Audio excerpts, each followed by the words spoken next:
Hey everyone! So yeah, we are 8 days out now. So we fly on Friday next week, and the countdown is most definitely on, and we're super excited now.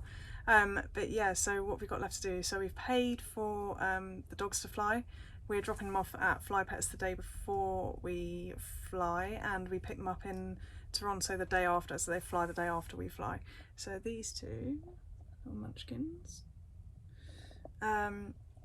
Yeah, they're all good to go. They've had all their vaccines and their vaccine cards are with Fly Pets, and yeah, so all we have to do is take all of their information with them, and yeah, they fly hopefully happily over to Toronto. But it's actually something that definitely we're the most nervous about, I would say.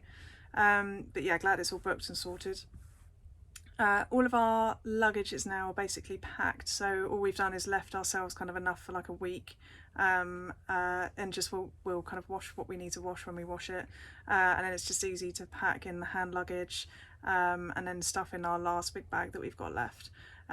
So for me, I think it's just clothes and then any makeup-y bits and hair stuff that will go in the last big case, so we've got a bit of space, and then Chris is probably just his clothes and a can of deodorant, something manly like that.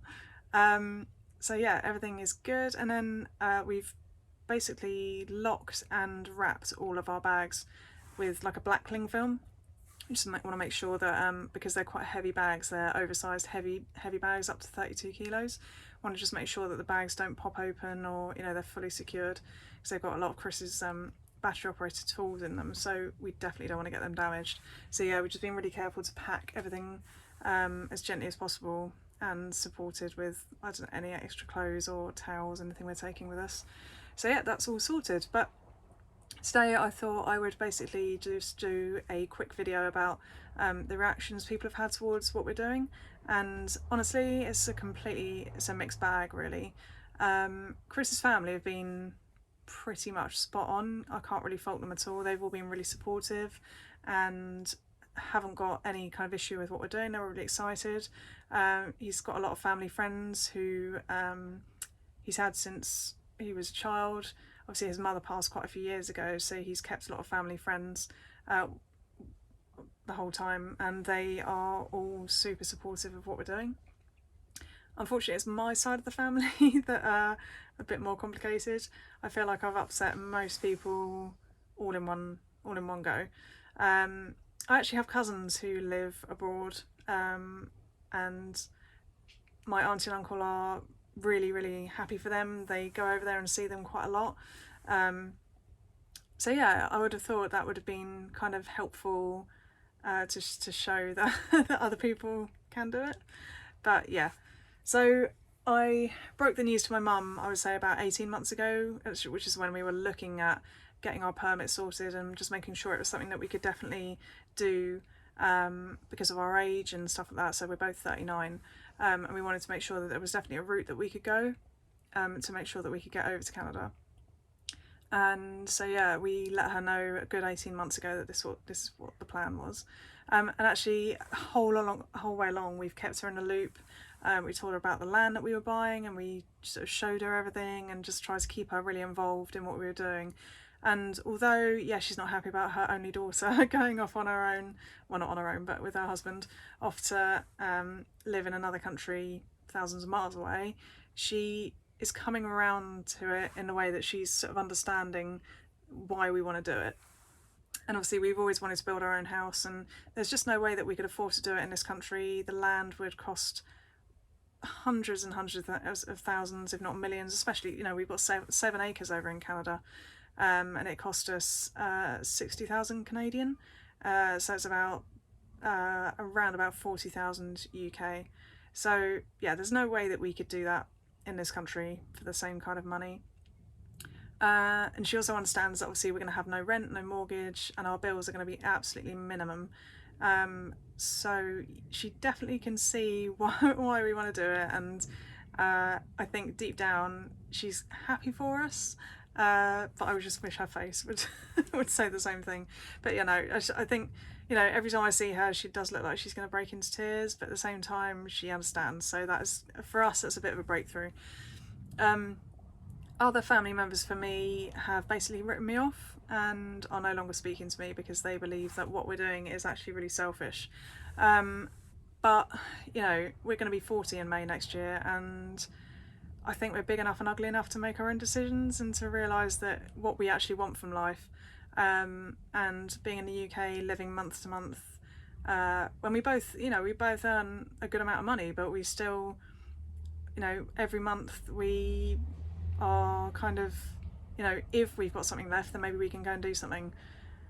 If not, we might have to, I don't know, fix a car or put a car through a service or whatever, and then, you know, you've got nothing left for the month. So yeah, living month to month is on a, you know, paycheck to paycheck is not kind of the road we want to go down. So for us to have minimal bills and to be able to have the money that we earn to go and actually have disposable income to go and do things, and also to build our house, that's really important to us. So anyone who can't really understand that and thinks that we're selfish for wanting to do that, we actually kind of see the opposite. We kind of see them as being a little bit selfish for giving us so much grief about it, and actually for causing a lot of upset in the family.